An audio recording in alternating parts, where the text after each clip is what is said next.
ఈరోజు మన దుబ్బోపల్లె గ్రామంలో శ్రీ అభయాంజనేయ దేవాలయం దగ్గర రమా సమేత సత్యనారాయణ స్వామి దేవాలయం ప్రారంభోత్సవం అంటే విగ్రహ ప్రతిష్ఠ కార్యక్రమం జరిగింది.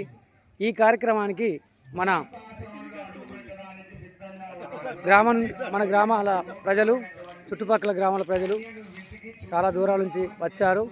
ఇక్కడ మన భక్తులు చాలామంది భోజనాలు చేస్తున్నారు. మరి ఈ భోజనముకు అన్నదాత అయినటువంటి మన ఫిరోజ్ ఖాన్ గారు, మన మాజీ సర్పంచ్, రన్నింగ్ సర్పంచ్ కూడా సారంగపల్లి గ్రామ వాస్తవ్యులు మరి అన్నదానం చేయడం జరిగింది.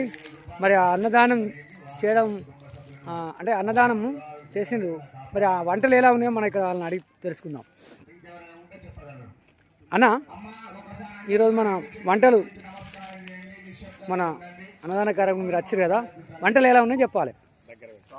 ఎలాంటి వంటలు చేసారు? వంటలలో ఎలాంటి వెరైటీస్ ఉంటాయి కదా, ఏమేమి పెట్టారు? మరి ఇప్పుడు 3 రోజుల నుంచి నడుస్తుంది, కానీ మరి ఇవాళ బాగున్నదని చాలామంది అంటారు. ఇక్కడ మన పటేల్ ఉన్నాడు, పటేల్ అడిగి తెలుసుకుందాం. ఇవాళ మీరు భోజనం చేసారు కదా, ఈ అన్నదానం చేసింది మన సర్పంచ్ గారు ఫిరోజ్ గారు చేసారు. మరి ఎలాంటి వంటకాలు చేసారు? మీరు పొద్దున్న నుంచి అయితే ఇక్కడనే ఉన్నారు కదా, ఎలాంటి వంటకాలు చేశారు? అంటే మామూలుగా వెరైటీస్ చెప్పండి కొన్ని.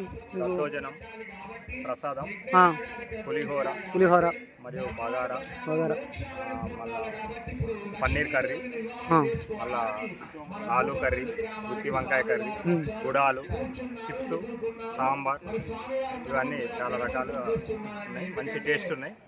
చాలా వండిన వ్యక్తి కూడా సారంగపల్లి వాస్తవ్యుడే. అంటే మొత్తం మీద ఇవాళ ఒక 1000 మంది దాకా వచ్చారంటారా?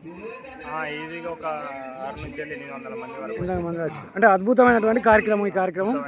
మరి ఇంతమందికి మనము ఒకరోజు ఎవరింటికైనా పోతే ఒకరోజు భోజనం పెట్టడానికి వెనక ముందు ఆడతారు.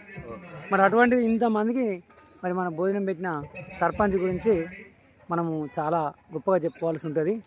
ఒక అన్నదాత సుఖీభవ అని అంటారు. అన్నం పెట్టిన వాళ్ళు చల్లగా ఉండాలి, తిన్నవాళ్ళు కూడా చల్లగా ఉండాలని మన సర్పంచ్ గారు మనకు నిరూపించారు.